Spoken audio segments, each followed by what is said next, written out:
2 Bravo, the Riverwatch side of the Aiken Street Bridge. Fire department's en route for a person in the water.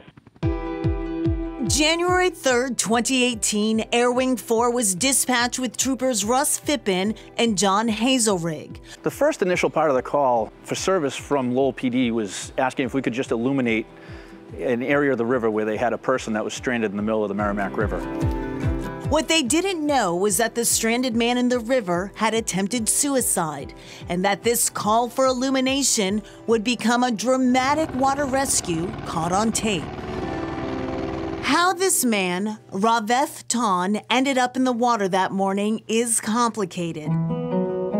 The stories behind most suicides are. It starts with a tragedy. My older sister passed away. It was hard for me. I lost my job, and I didn't think it would hit me all at once. Just one day, I snapped, and it happened. I left everything on the bed, my safe, my keys, my wallet. I wrote a message to my buddies in the group chat. I just walked out that door, and my dad was in the living room, and he asked me where I was going. And then I didn't say a word. I just walked out. As Ton made the slow walk to the Merrimack River, calls flooded his phone from friends trying to contact him.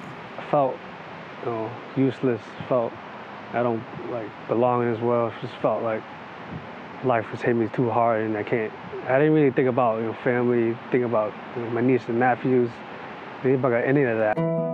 Ton had decided to end his life. Walked through that bridge. I gotta do it now, and I just put my arms on the rails, hopped up, For more than 44,000 people a year, the story ends there. But Ton survived. And just as significant, he realized he wanted to survive. And I was like, oh my God, thank God, it was like a miracle. Ton was still in grave danger in the middle of the river, in freezing conditions, holding onto a rock for his life. But remember, our state troopers were on the way.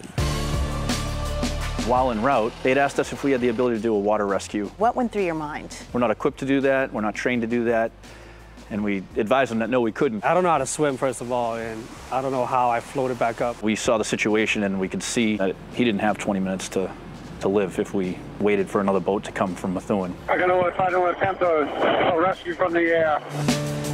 With no training for this scenario, Trooper Hazelrig had to hover blindly within inches of disaster, while Trooper Phippen faced the daunting task of pulling Ton from the water. So I'm trying to reach down, but we couldn't get the aircraft low enough. I looked up, I'm like, wow, they're gonna save my life. I just don't know how. I was able to grab his hand, and I was able to kind of pull a little more of him every single time until I finally got down to his pants and was able to rip him into the helicopter.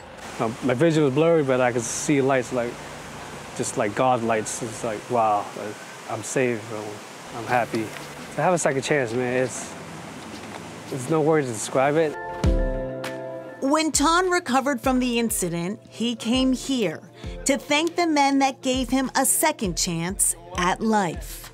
I love the fact that he's in a good place now, and I keep in contact with him, so made a friend out of that as well. Suicide is preventable. You just gotta reach out to one person. You gotta keep going, you gotta keep fighting.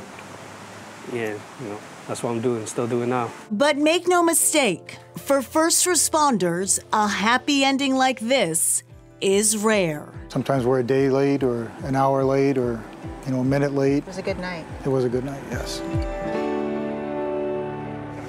If you're contemplating suicide, you need someone to talk to. Call or text 877-870-HOPE.